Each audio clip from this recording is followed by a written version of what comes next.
विदेशमा जाने नेपालीहरू केवल आफ्ना लागि मात्र होइन अरूका लागि पनि गर्ने रहेछन् भन्ने तथ्य पछिल्ला केही घटनाक्रमले देखाएको छ। केही समय अगाडि मात्र चितवन घर हुने तर हङकङ बस्ने नेपालीहरूले एउटा अक्षय कोष स्थापना गर्ने घोषणा गरे। चितवनमा घर भई हङकङ बसेकाहरूले आर्थिक संकलन गरे र चितवनमा हङकङ चितवन सम्पर्क समिति गठन गरेर 10 लाखको त घोषणा गरिसकेका छन् गरिब र असहायहरूको उपचारका लागि भनेर। अब उनीहरूले 1 करोड रुपियाँको अक्षय कोष बनाउने लक्ष्य लिएका छन्। त्यसपछि चितवन सहायता कोष बेल्जियमले 26 लाखको अक्षय कोष स्थापना गरिसकेका छन्। यी यस्ता उदाहरण हुन् जे गर जसो गर यो मन त मेरो नेपाली हो भन्ने कुराको पुष्टि विदेशमा रहेर नेपाली समाजको विकासमा कति चिन्तित छन् भन्ने कुरा देखिन्छ।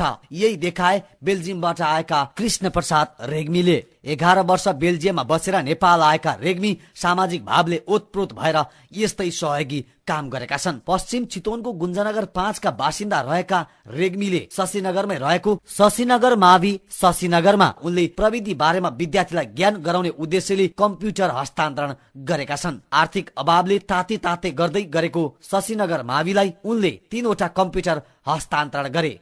त्यहाँको विद्यार्थीहरूका लागि केही नभएको स्कुलमा कम्प्युटर चलाउन पाउने भए त्यहाँका विद्यार्थीले रेग्मीले करिब 1 लाख बराबरको कम्प्युटर दिएका छन्। विद्यालय परिवार निकै खुसी भएको छ यो सहयोगले। विद्यालयका प्राचार्य कुलप्रसाद खनाल त्यो कम्प्युटर ज्ञान दिनको निम्ति हामीलाई अभाव हुन्छ, कम हुन्छ। त्यसले गर्दा अब हामी के आशा गरिरहेका छौँ भने हामीलाई यति एउटा जमरको एउटा सुरुवात गरिदिनु भएको छ र उहाँ एउटा बेल्जियम निवासी पनि हुनुहुन्छ, उहाँ वहीँ बस्नुहुन्छ।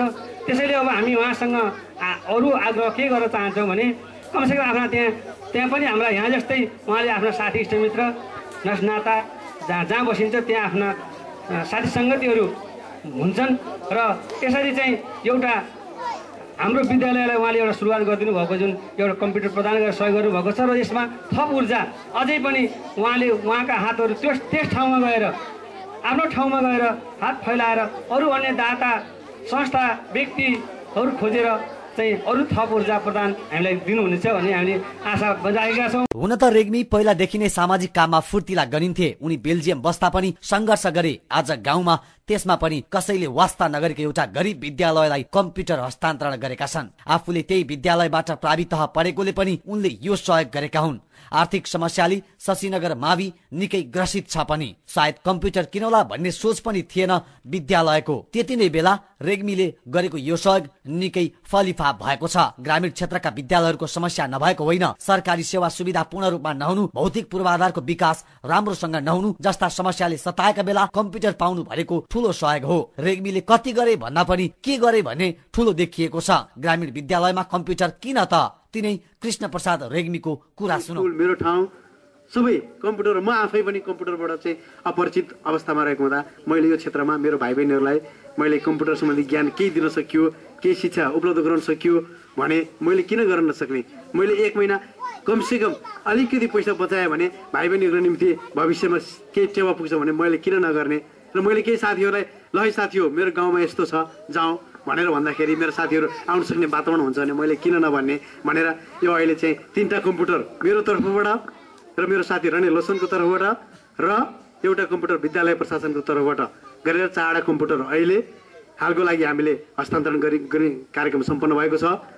र मैले आज भोलि विदेशमा बस्ने नेपालीहरू सामाजिक काममा अग्रसर हुन थालेका छन्। विदेश गएपछि आफ्नो ठाउँ बिर्सन्छन् भन्नेहरूको मुखमा बुझो लगाइदिएका छन् अनि उनीहरूको कमाई व्यक्तिका लागि मात्र होइन समाजका लागि पनि रहेछ भन्ने देखिएको छ। यस्तै सहयोग नै आज केही गरिब असहायहरूले पाएका छन्। एउटाको थुक सुख धेरैको थुक नदी भने जस्तै हो। यदि यसरी थोरै थोरै सहयोग सबैले गर्ने हो भने नेपाली समाज विकासमा कुनै दुविधा छैन। अहिले बाहिर बस्ने नेपालीहरू सामाजिक विकासमा बडो रुचिका साथ लाग्ने गरेका छन्। यो सकारात्मक परिणाम पनि हो। विभिन्न राष्ट्रहरूमा पुगी त्यहाँका नेपालीहरूसँग अन्तर्क्रिया गरेर फर्किएका नेपाली कांग्रेस अन्तर्राष्ट्रिय सम्बन्ध विभागका केन्द्रीय सदस्य चाउमेनलाई श्रेष्ठको अनुभव पनि यस्तै छ। नेपालमा जन्मिएर विदेशमा गएर रोजगारको सिलसिलामा अथवा उच्च शिक्षा अध्ययनको क्रममा गएका छन्।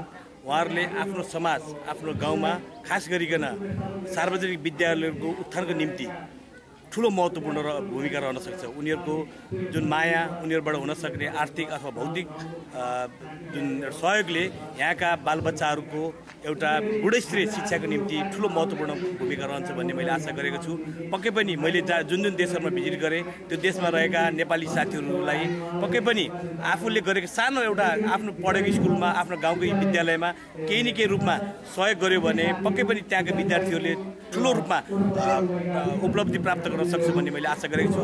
कृष्ण प्रसाद रेग्मीले हस्तान्तरण गरेको कम्प्युटर संख्यात्मक रूपमा भन्दा पनि त्यसको प्रभावले निकै ठूलो अर्थ बोकेको छ। यहाँका नेताबाट अब जनताले आश मारिसकेका छन्। यहाँका ठूला नेता मन्त्रीले गर्लान् भन्ने त यस्तै हो। अब विदेशमा बस्ने नेपालीहरूको आश छ यहाँका नागरिकहरूलाई आफूहरूले कमाएको थोरै थोरै पैसा संकलन गरेर यहाँको समाज बनाउनेछन् भन्ने आश गर्न थालेका छन्। यसरी प्राप्त हुने सहयोग हाम्रो समाजको लागि एउटा कोसे ढुङ्गा हो भन्नेमा कसैको दुई मत छैन। अब यस्तो काममा हरेक नेपालीको चासो हुनुपर्छ। dcnepal.com का लागि अनिल ढकाल, भरतपुर, चितवन।